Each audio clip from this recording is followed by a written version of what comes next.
तो अगर आप भी जानना चाहते हैं कि फॉर्म 146 कैसे फ़ाइल करें तो ये वीडियो आपके। तो सिंपली मैंने यहाँ CA लॉगिन किया हुआ है। हम ई फाइल में जाएंगे, income tax forms, file income tax form. जैसे हम करेंगे हमें यहाँ पे फॉर्म इनकम टैक्स एक्ट में मेरा, क्योंकि ये CA लॉगिन है तो यहाँ पे ऑलरेडी 146 आ रहा है।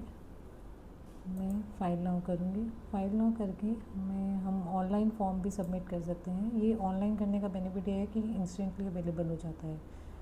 टैक्स ईयर 26-27 है। Continue, let's get started. अब आप यहाँ पर अपने एसएससी का पैन नंबर मेंशन कर, जैसे ही आप जिनका फॉर्म 146 फाइल करना चाहते हैं उनका पैन नंबर डालेंगे। सो यहाँ पे आएगी आपकी पर्टिकुलर ऑफ सेंडर्स, आप इसे ओपन करके डिटेल मेंशन करेंगे। नेक्स्ट आएगी पर्टिकुलर्स ऑफ रेफिटेंस एंड रेमिटेंस। यहाँ पर आपको जो अब लिखना है वो नेम, जो पार्टी जिनको आप बेनिफिशियरी हैं उनका लिखेंगे। पैन नंबर अगर उनका अवेलेबल है इंडिया में तो आप वो लिखेंगे।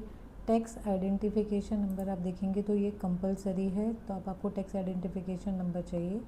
यहाँ पर आप उनका पूरा एड्रेस मेंशन करेंगे, प्लेस ऑफ बिजनेस, और email ID and contact number नहीं अभी कंपलसरी है तो ये आप स्किप कर सकते हैं।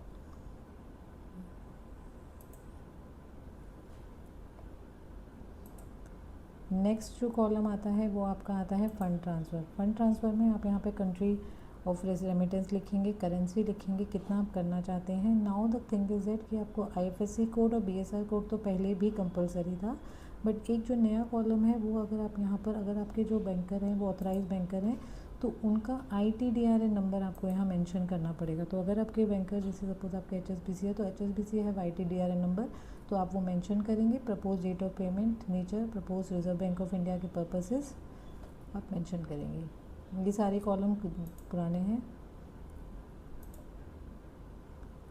नेक्स्ट आपका आता है DTA का, कि taxability under provision of DTA। ये आपका पिछले फॉर्म की तरह ही है, इसमें कोई चेंजेस नहीं है।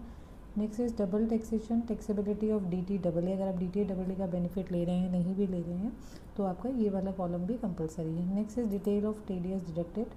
आप यहाँ पे फॉरेन करेंसी में अमाउंट, और यहाँ पर जो एक नया क्लॉज है वो यहाँ पर पहले हमें INR में लिखना होता था, तो फॉरेन करेंसी में लिखना होता था, अब हमें इस अमाउंट को INR में लिखना है। उसी तरह इन फॉरेन करेंसी में आपने कितना TDS, कितनी फॉरेन करेंसी आप नेट ऑफ TDS जमा करा रहे हैं आप वो रेट ऑफ डिडक्शन। अब यहाँ पर आप rate of which taxes deducted mention करेंगे, actual remittance after deduction TDS, deduction and source करेंगे।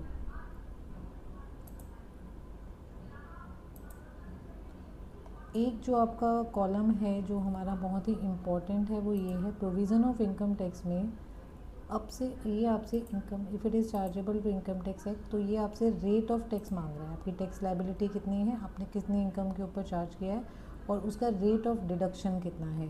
तो rate of deduction of tax पहले ये नहीं मांगता था, लेकिन अब नए 146 फॉर्म में आपका rate of deduction of tax भी मेंशन करना ज़रूरी है।